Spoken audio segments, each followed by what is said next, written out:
piece of legislation in the state of Arizona is going to once and for all do away with the scourge of obscenity in the classroom. Senate Bill 1467 says that educators in the state's public universities and schools can be fired, fined, suspended if they, quote, engage in speech or conduct that would violate the standards adopted by the Federal Communications Commission concerning obscenity, indecency, and profanity if that speech or conduct were broadcast on television or radio. Dr. Alex McFarland is on the line with us. His website, alexmcfarland.com. He is the director of Worldview and Apologetics at North Greenville University in South Carolina. Dr. McFarland, welcome to the program. Tom, it's great to be on. Thanks for having me. Thank you. When did we begin this this epidemic of obscenity in the classroom that is so terrible that we need such draconian legislation that if one of these teachers goes home and gets naked to take a shower, he or she could be arrested? Well, I don't think the intent of the bill is to take it that far. And to be honest, I don't know all the specifics of the particular bill, but I will say that for several decades, manners and civility have been eroding in our culture, and to encourage students to speech that is respectful and affirming of fellow human beings and not profane, I think is a good thing. Do you think that tying somebody up and whipping them until they bleed is, falls into the category of obscenity or profanity? Well, within art, literature, music, history, I mean, there are a lot of things that... no, it's just a straight... I'm talking about the actual act. Actually taking another human being and tying them to a post or a tree or to whatever and whipping them until they bleed. Do you think that that's an obscene act? Yes, obviously so. Then how can you say that we have been losing our moral compass when that was a standard practice for the first 60 years of the existence of this country by white slave owners against black slaves? Well, just because to recognize that we've been losing our moral compass over the past recent decades is in no way affirming some of the abuses and illegalities that took place in the early years of our nation's history. How have we been losing our moral compass? Well, we've been losing our moral compass in the undermining of marriage, the family, human life. How are we undermining marriage? We're undermining marriage in that we're now, devaluing the basic building block of society, the traditional heterosexual monogamous home, and we're falling apart because people who are in love who don't happen to be straight can get married in 7 states.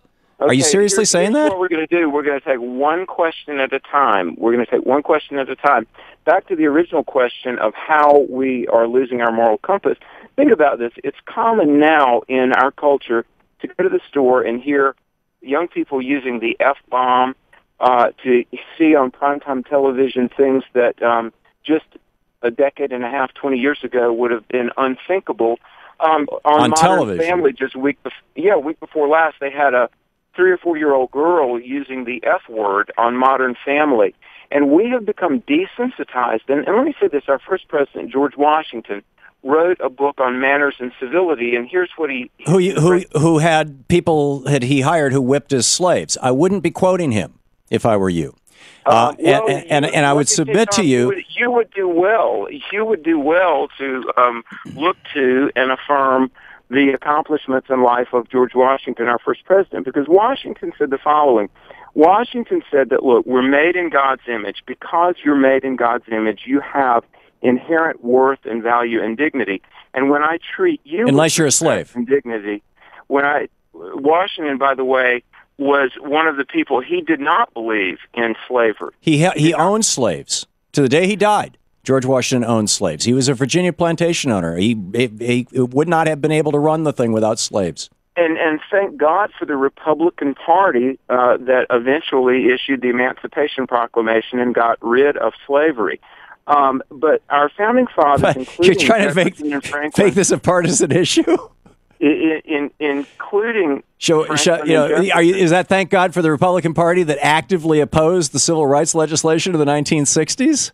Hey, read While We Can't Wait by Martin Luther King Jr., and he'll talk about the fact that he said it would be disastrous for minorities to be in the hip pocket of one party. There were people on both sides, but let me say this.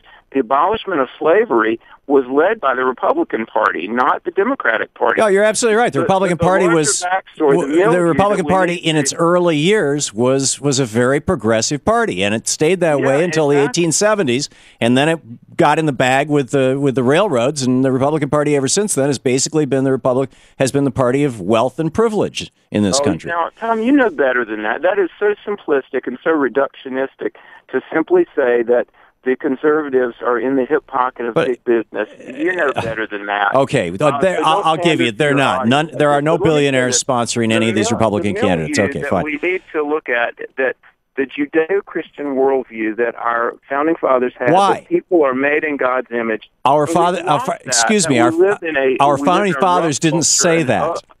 A culture that doesn't affirm life.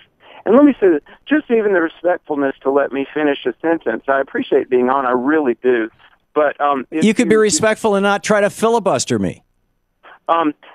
So back to Arizona, since that was the point of the call, I'm glad that in the classroom, teachers are going to be held accountable for their responsibility. You think they're not now?